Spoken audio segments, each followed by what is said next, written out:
As the prison bus moved along the road, suddenly a group of boda surrounded it. The police officers in the bus noticed the masked riders and started firing back. One of the masked riders aimed carefully and shot the driver of the bus. One of the riders quickly opened the bus door and climbed in. The rider took off their mask. "I knew I could count on you. What took you so long?" Ocheng said. The rider quickly handcuffed Ocheng and helped him out of the bus. They ran to a boda and jumped on. The engine roared to life and they sped off, leaving the crashed bus and the chaos behind them. "Atuha, you thought you could get away from me?"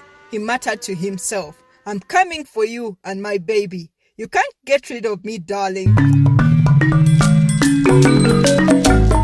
As Robert and his mother were moving out of the courtroom, he received a phone call. He looked at the unknown number and hesitated before answering. "Hello?" he said. "Hello, Robert. It's me, Atuha," the voice on the other end said. Robert froze, his eyes wide with confusion. "Atuha? No, this can't be," he thought. He quickly hung up, shaking his head. His mother noticed his troubled expression. "Who was that, Robert?" she asked. "Just someone playing a prank," he muttered, still in disbelief. Before he could say more, the phone rang again. Robert answered it, irritation in his voice. "Please stop playing around and lose my number." "Robert, please listen. Remember when I got my first period? You washed my bed sheets, clothes and prepared me a warm shower. Only you, Mom, and I knew about that," the voice pleaded. Robert's eyes widened even more. "Is it really you, Atuha?" he asked, his voice trembling. "Yes, Robert, it's me. I'm alive," Atuha said softly.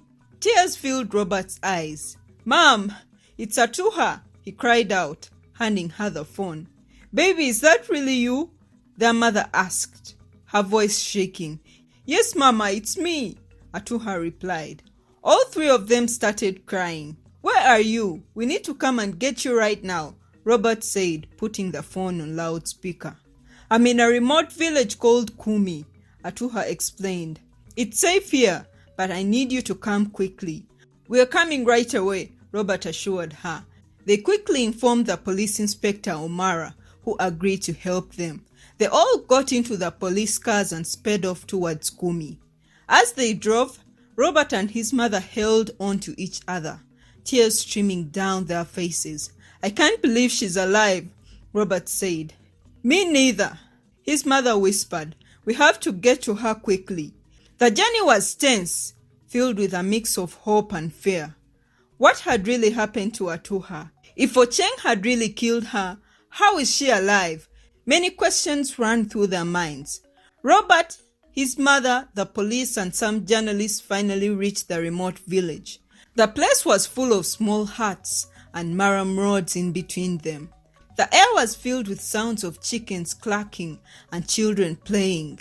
They stopped and asked a border guy for directions to the house Atuha had told them she was staying. "Oh, that one!"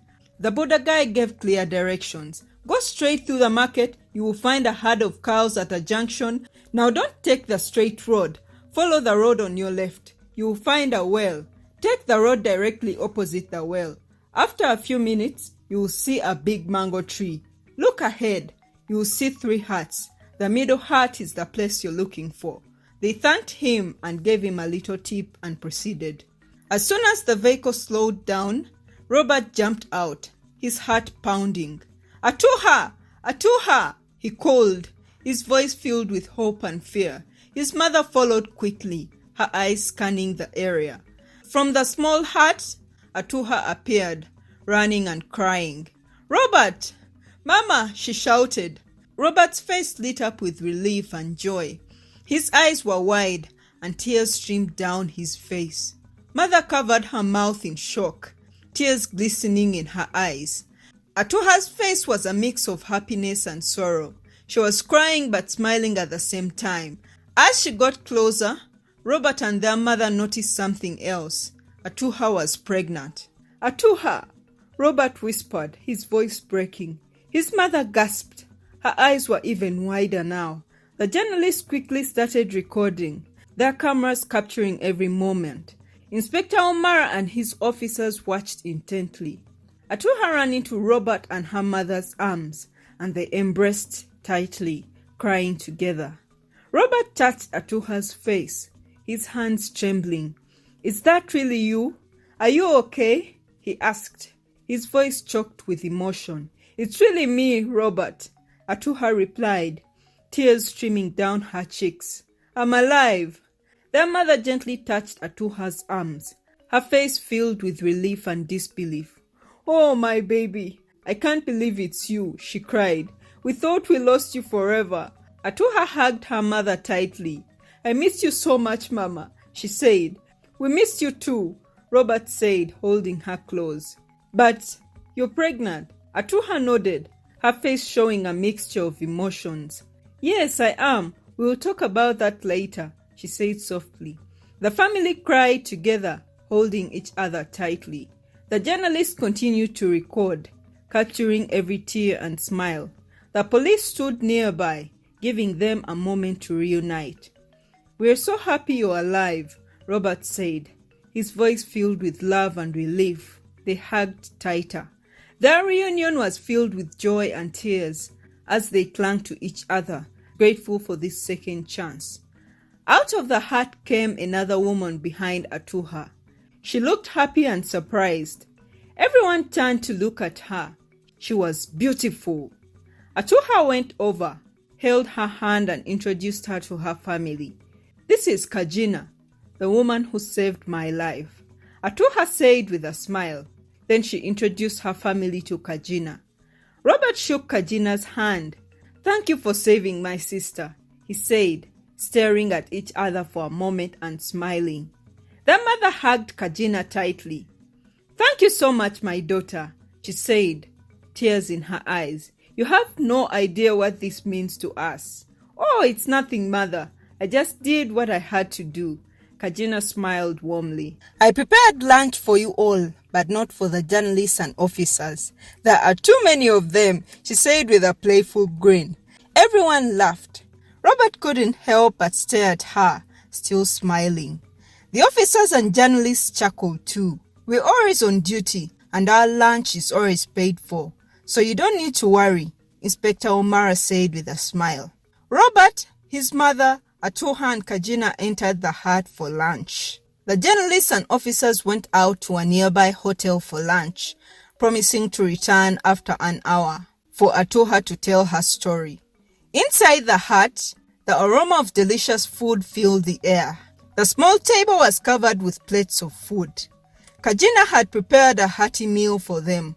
"This looks amazing," Mother said, taking a seat.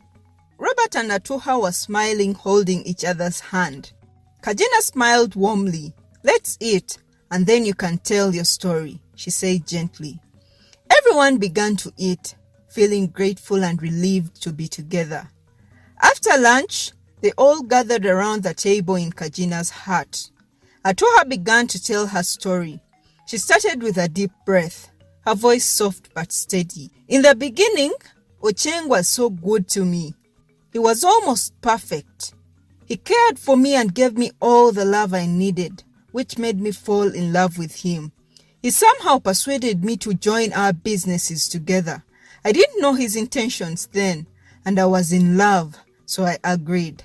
At first, he seemed perfect in my eyes, but there were subtle signs of envy in Ocheng. Many times, he would get angry, insult me and end up gaslighting me into thinking I was the problem. I didn't know what was going on. The trauma bond was indeed trauma bonding." They all laughed amidst tears. She continued, "Sometimes he would show love, then hate. I was so confused. In a flashback, after Ocheng proposed to her, she caught him red-handed, throwing one of their customers behind another stall. Shocked, she ran straight home to pack her things to kick him out. It was her house after all. He followed her. Ocheng stormed into the room and found her packing his clothes. His face wild with anger. "What are you doing?" Ocheng shouted. "Why are you packing my things?" Atuha's hands shivered as she packed his clothes. "Get out of my house!" Ocheng laughed bitterly. "It's your fault I cheated. You should just let it go. I'm a man. This house should be mine. Maybe if you gave me the business, I would have concentrated and not chewed Rita, Deborah, and so many other customers. Get out, or I'll call the police," Atuha replied firmly. Her voice trembled as she cried. Ocheng's face twisted with rage, realizing how serious Atuha was. She didn't want him anymore. How dare she? What if people find out? He had an image to maintain, he thought. He grabbed a vase and hit her on the head. She fell to the ground, dazed and in pain. She tried to scream, but he grabbed her by the neck, strangling her. She fought back with all her strength, but he was stronger. Her legs kicked and her hands flailed. In desperation, Atuha pretended to die, taking her last breath slowly. Such a brilliant idea. It was hard for her to hold her breath under the pressure, but it was the only way she would have survived. Ocheng saw that she was dead. He let go and stepped back, shouting, "You made me do this!" He then unpacked his luggage and packed hers instead, to make it look like she had run away. He cleaned everything up, put her in a big suitcase and took her to a forest in the next town. He threw the suitcase in a pit, breaking her arm and a few bones. When Atuha realized he had gone, she opened the suitcase and struggled to climb out of the pit. It was hard with her broken arm, the injury on her head from the vase, and a few other broken bones. She finally got out and limped until she found a road. "As I walked onto the road, a car accidentally hit me," Atuha continued, her voice cracking. Out of the car came Kajina. She was drunk and scared. She didn't want to be arrested. She didn't want me to die either. So she gathered me up after I had passed out and brought me to her home village to get me treated. Kajina didn't take her to a bigger hospital in Jinja because she was scared they would arrest her. So here in the village, if she died, she would just dispose of her body and no one would know. If she recovered, it would be good for both of them. Kajina was a medical doctor with a bachelor's degree, but failed to get jobs after she graduated, thanks to her lack of connections. So she began her own business in the city, dealing in electronics. Kajina nodded, tears in her eyes. "I hired a goon who stole equipment from the hospital, and I treated her to her at my home. She was in a coma for 2 months. I always thought she was going to die any day. I'm really sorry." She apologized to Robert, mother, and Atuha for causing all that mess and thinking of disposing Atuha if she died. "No, please. Thank you, Kajina," they assured her. "If it wasn't for your kind heart, my sister would have died that day." Robert cried, looking at Kajina. "No need to apologize anymore, Kajina," Atuha said, holding her hand. "I owe you my life." Robert, his mother, and others listened in shock and sadness. They could hardly believe the horrors Atuha had endured. Robert hugged Atuha tightly. "I can't believe you went through that. I'm sorry. I wasn't there to help you. We're so glad you're alive. That narcissistic bastard will pay for what he did to you." His mother joined in, tears streaming down her face. As they sat in the hut, Robert and his mother looked at Atuha, confusion and concern planted on their faces.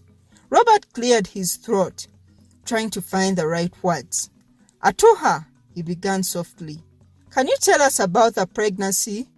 We're confused." Atuha sighed and began to explain. During her coma, Kajina had noticed her stomach growing non-stop. Worried, Kajina tested her blood and discovered Atuha was already 6 months pregnant. Kajina confirmed this, adding that she had ensured Atuha received everything she needed while in the coma. When Atuha woke up 2 weeks ago, she could barely talk and had wanted to abort the baby, feeling overwhelmed by the thought of giving birth to Ocheng's child, probably a future baby psychopath. That thought didn't settle well with her. She didn't want anything to do with that psycho anymore. Mother gasped, tears wailing in her eyes as she expressed her sympathy for Atuha. Atuha had begged Kajina for help, but she refused, fearing for her life due to her weak state. She recounted how she cried at the reality and frequently fainted. Kajina had continued treating her until she was in a better shape to talk and think. She told Kajina her story and called Robert as soon as the thought popped in. Robert and mother hugged Atuha tightly, their tears mingling with hers. "Do you want the baby now?" Robert asked gently. Atuha took a deep breath. "The baby is fully developed now. Aborting it would haunt me forever." Robert and his mother nodded, understanding. They told her to pack as they wanted to take her home with them. Atuha agreed on a condition that Kajina would come along. Kajina hesitated at first, but they assured her that she would come to treat Atuha and be paid for her service. The journalists and police officers moved out, waiting outside. Inspector Omar made a few calls here and there. As Atuha and Kajina started packing, Robert went to the kitchen to wash utensils on his mother's advice. They had to leave the place spotless. Kajina came to the kitchen to wash the utensils, but found him washing them. They smiled shyly at each other, maintaining eye contact. "You're washing the dishes?" she asked, her eyes wide with surprise, breaking the eye contact. Robert smiled. "My mother raised me differently." Kajina smiled, looking impressed. Robert smiled and continued washing the dishes. "Thank you for what you did for my sister. I promise to reward you later, if you don't mind." The atmosphere in the room grew thick. Kajina blushed endlessly. She agreed to think about it and walked away, almost bumping into the wall. They both laughed, breaking the tension. Atuha's story had already circulated on all media platforms. The journey back was filled with quiet moments and gentle conversations. Their mother held Atuha's hand, comforting her. Robert kept glancing at Kajina, feeling grateful and something more. They arrived at their home, accompanied by Inspector Omara, who was now in charge of their security. The inspector had worked so hard to put Ocheng behind bars. Atuha had already started to feel better, with Kajina taking care of her. Robert and Kajina grew closer as they took care of Atuha.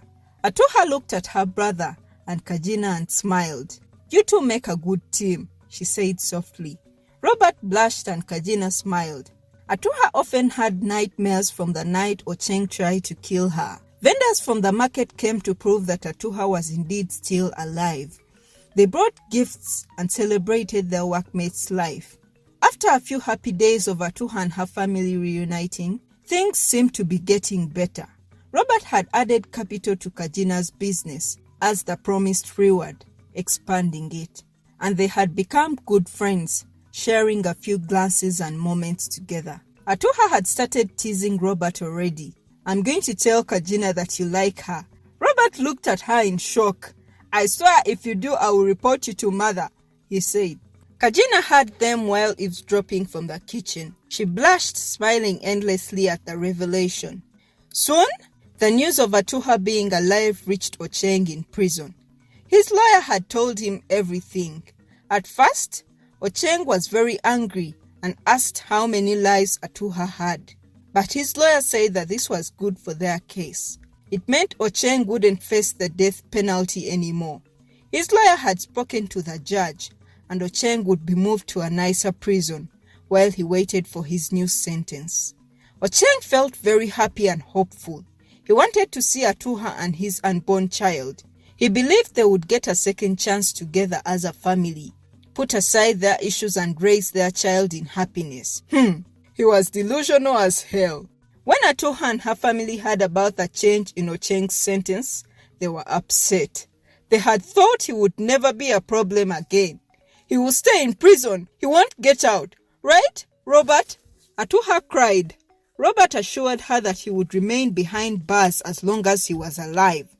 As Ocheng was being transferred to another prison, something unexpected happened. As the prison bus moved along the road, suddenly a group of boda surrounded it. The riders were dressed in masks to hide their faces.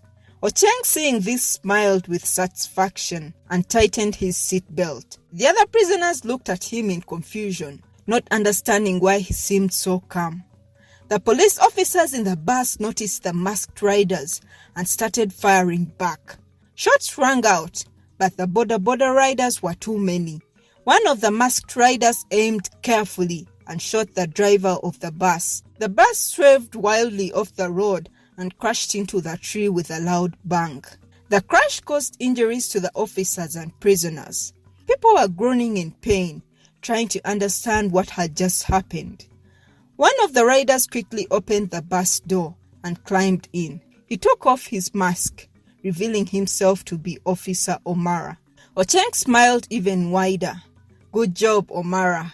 I knew I could count on you. What took you so long?" he asked. Omara didn't waste any time. He quickly uncuffed Ocheng and helped him out of the bus. They ran to his border and jumped on. The engine roared to life and they sped off, leaving the crashed bus and the chaos behind them. The other borders followed, creating a noisy, fast-moving escape. The scene was full of action and drama as they raced away. As they rode off, Ocheng's thoughts were dark. "Atuha, you thought you could get away from me?" he muttered to himself. "I'm coming for you and my baby. You can't get rid of me, darling." Ocheng's escape had been carefully planned. Omara had always been on Ocheng's payroll. He had helped dismiss the case in the beginning because Ocheng was his tribe mate. They came from the same village and spoke the same language. It was like helping out a brother. But when Robert got involved and provided evidence, Omara had no choice but to arrest Ocheng. Ocheng kept threatening Omara to expose his crimes if he didn't help him out. Now, Omara had fulfilled his role as Ocheng's inside man, helping him escape to finish what he had started. Meanwhile, back at home, Atuha and her family were unaware of the danger approaching. They had no idea that Ocheng was free and coming for them. That evening, the clouds were dark and it looked like it would storm. Robert came home from work and parked his car in the compound. He found Kajina parking her car too. They greeted each other nervously.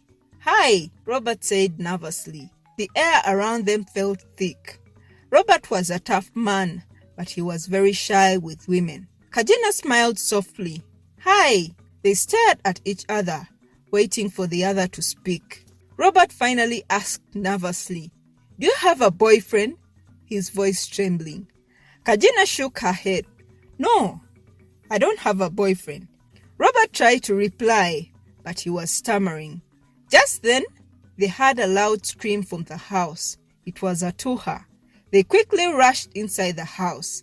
Atuha was still screaming, and she had thrown a glass into the TV in fear. She looked terrified, crying and screaming. Mother was asking, "What happened, Atuha?" Robert and Kajina reached her asking, "What's the matter? Is it the pregnancy? Has the baby come?" Atuha pointed to the TV, shaking. "It's Ocheng," she explained, stammering and scared. "He escaped." Robert took out his phone to watch the news. It was true. Ocheng had indeed escaped. They were all scared and fearful. They hugged Atuha to comfort her. Suddenly her phone rang. It was an unknown number. She picked it up and put it on loudspeaker. The voice on the other end said, "My love, I'm coming for you and our baby." It was Ocheng. Atuha screamed in fear, and everyone was in shock. Ocheng kept laughing on the other end as Robert smashed the phone into the wall. Kajina checked Atuha's temperature, urging her to calm down and not cause complications for the pregnancy. Mother brought some water for her, comforting her. "Drink this, Atuha. Everything will be okay," Mother said soothingly. Everyone was panicking. The wind outside was strong, and it was starting to drizzle. Robert took out his phone to call the police. As he was dialing, there was a knock on the door. They all froze. Robert grabbed a panga from the kitchen and went close to the door. "Who is it?" he asked. "It's me, Inspector Omara," came the reply. They all sighed with relief, not knowing they had let the enemy into their house. Robert opened the door, and Omara was standing outside, smiling. "Relax, my friend. You've heard the news? Ocheng escaped, Omara asked. Yes, Robert replied, letting him in. I'm so thankful you arrived on time. I was just calling the police now. Omara scanned the area for threats and went to check the bedrooms and all rooms. Is everyone okay? He asked the ladies. They explained the situation. Robert asked if Omara had come with a team. Omara lied, saying the team is coming behind him. Everyone is looking for Cheng in all corners and they will get him. They thanked him. Robert went to the kitchen to return the panga, but his call to the police was still on and went right through. Hello? This is Robert. Inspector Omara is here and he informed the police already. Sorry for the inconvenience, Robert explained.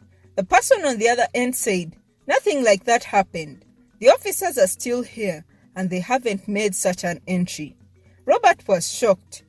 Could Omara be lying? But why? He thought. He then requested the police officers to come as soon as possible. Put down the phone and panga, Robert, Omara shouted, pointing a gun at him. Robert obeyed and heard the ladies screaming in the sitting room. He was scared. What's happening, Omara?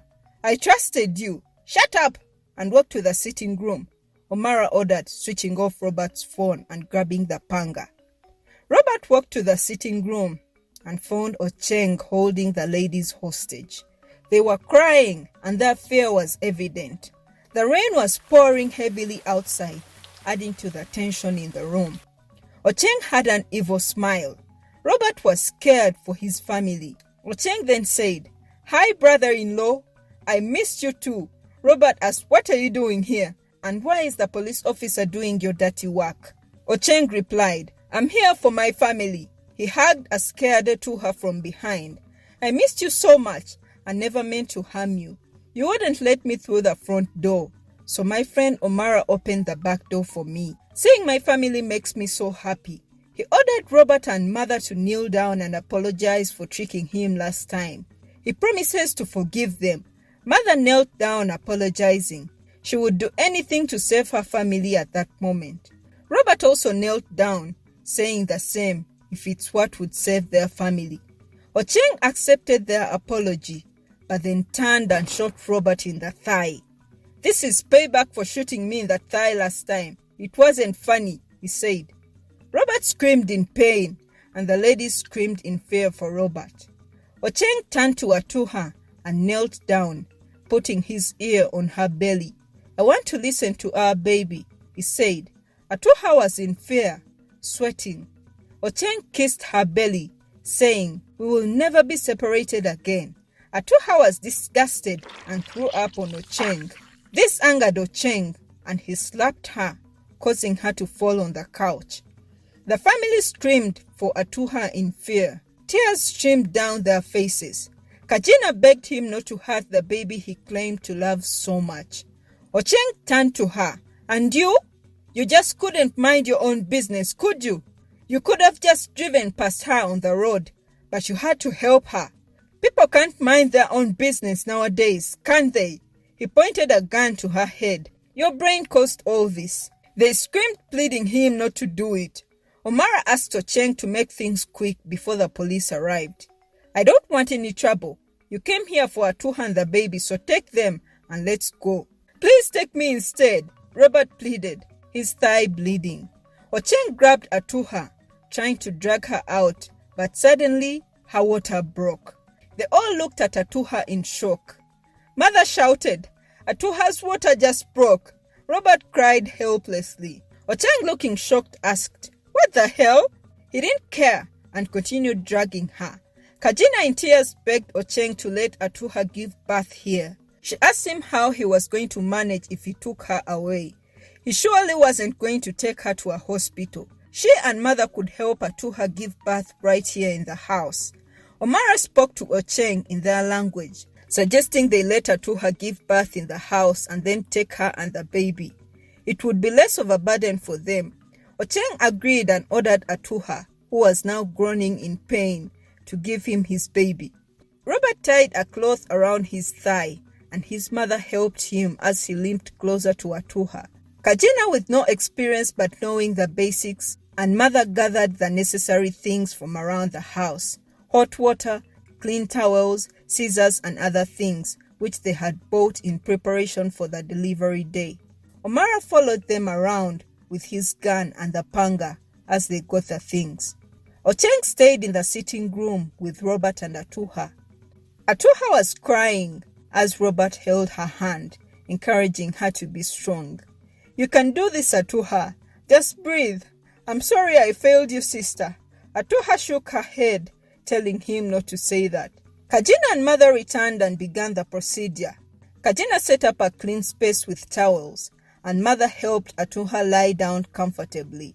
Kajina boiled water to sterilize the scissors, and Mother found clean blankets to wrap the baby in. Omara kept his gun and panga ready, watching their every move. Ocheng kept pressuring them to hurry up. "Move faster! I want my baby now," he shouted. Robert replied, "This isn't a race, Ocheng. 2 lives are at stake right now. For God's sake, you're so rotten." Atuha cried out as the contractions became more intense. She squeezed Robert's hand tightly. "It hurts so much," she groaned. "I know, Atuha. Just keep breathing. You're doing great," Mother assured her. Kajina was nervous but determined. She took her position to assist with the delivery. "Okay, Atuha dear, I need you to push," she instructed. Atuha nodded, tears streaming down her face. The next contraction came, and she pushed with all her might. "That's it. Keep going," Kajina encouraged. "I can't do it," she cried. "It's too painful. I can't." Ocheng pointed the gun to her, saying she better give him his baby or he'll cut it out of her. Mother knelt near to her, helping her through it all. "You're almost there, darling. Just a little more," she said softly. Robert cried helplessly for his sister. After a few more intense pushes, the baby finally emerged. Kajina carefully caught the baby and wrapped it in a clean towel. "It's a girl," she announced, holding the crying baby up for everyone to see. Atuha, exhausted but relieved, collapsed back into the couch. Robert, with tears in his eyes, looked at his newborn niece. "You did it, Atuha. You did it," he whispered. Mother took the baby from Kajina and placed her gently in Atuha's arms. "She's beautiful," she said, smiling through her tears. Ocheng momentarily softened at the sight of his baby but stepped forward. "Give me my baby," he demanded. They refused, not letting him come close to the baby. His eyes hardened. He grabbed the crying, wriggling baby from Atuha as she began breastfeeding it. The family begged Ocheng. "We need to go now," Omara reminded him, checking his watch nervously. Atuha, weak and in pain, looked at her family with fear. "Please don't let him take my baby," she begged. Police sirens were heard from a distance after centuries since the phone call. Ocheng and Omara panicked. "Let's go, Ocheng, they can't find us here." Robert, still in pain from his thigh wound, had secretly picked up the bloody scissors. He used all his energy to stab Omara in the neck with the scissors. Omara fell to the ground, gagging as he lost blood till his death. "You can't take the baby, Ocheng. I won't let you," Robert said defiantly. Ocheng laughed. "You? You're in no condition to fight anyone," he sneered. "Now everyone stay back. We are leaving." Robert limped after Ocheng, trying to stop him, but Ocheng turned and shot him. Robert fell back, and the ladies screamed in fear for Robert, not knowing whether he was alive or dead. Ocheng laughed and turned to continue out of the house, but Kajina grabbed dead Omara's gun and shot him in the back. Ocheng turned to shoot back, but Mother swiftly chopped off his hand with the panga she had grabbed from Omara's body. She dropped the panga and snatched the baby from him as he fell to the ground. Atuha, finding strength, picked up the panga and sliced Ocheng. He screamed in excruciating pain. Atuha let out a loud cry, and the 3 ladies cried as they gathered around Robert, who was still alive, breathing lifelessly. The bullet had hit his stomach, and he was bleeding endlessly. Just then, the police and ambulance crew burst through the door. They put Robert on a stretcher. "Will you go on a date with me if I survive?" Robert asked Kajina. panting in pain and tears. "Yes, I would like to be your girlfriend if you don't mind," she replied, smiling in tears. Robert lost consciousness before he could reply, and they all cried in fear. Atuha, holding the baby, went into the ambulance with Robert as he received treatment. Mother and Kajina went with the police to make a statement. The following day, the news circulated everywhere. The market vendors requested to burn Ocheng's body publicly in the market to serve as an example, but the police refused and cremated him in a public crematorium. The vendors insisted on being present as witnesses. They didn't want Ocheng resurrecting after what he had done. In the hospital, Atuha, who had just given birth, received the necessary treatment, and the baby did too. Robert was still unconscious but alive. The bullet didn't hit any vital organs, but he had lost a lot of blood from both his gunshot wounds. His mother gave her blood to him. Atuha couldn't because she had lost enough blood from giving birth. Everything seemed okay, but Robert hadn't woken up yet. All three ladies stayed by his side the whole time, praying for the best. Soon, Robert woke up, and they rejoiced. He was dismissed from the hospital when he was ready to go home. Kajina helped him walk again, moving him out of the wheelchair. They flirted with each other as they awaited their date. They celebrated Atuha's baby and welcomed her into the family. Their family was now complete and happy.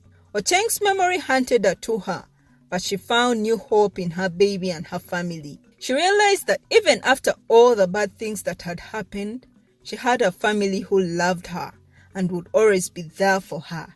They had gone through hell together. In the end, despite the stormy trials they faced, Robert, Atuha, and their family found peace and happiness. The love and courage they shared brought them through the dark times. With Kajina now part of their family, they stood together, stronger than ever, ready to embrace the future with hope and joy. Remember, no matter how tough life gets, love and family can help us overcome anything. And sometimes, even in the darkest moments, there is a light at the end of the tunnel. The biggest lesson to learn from this story is that no matter how good and perfect your partner is in the beginning, if your intuition warns you that something is not right or something doesn't add up, don't just run. Run and hide. Thank you for following their journey. What do you think of this story? If you liked it, please give it a thumbs up. Don't forget to subscribe and hit the bell icon so that you're notified every time I post new videos. Stay tuned for the next video. Thank you for watching.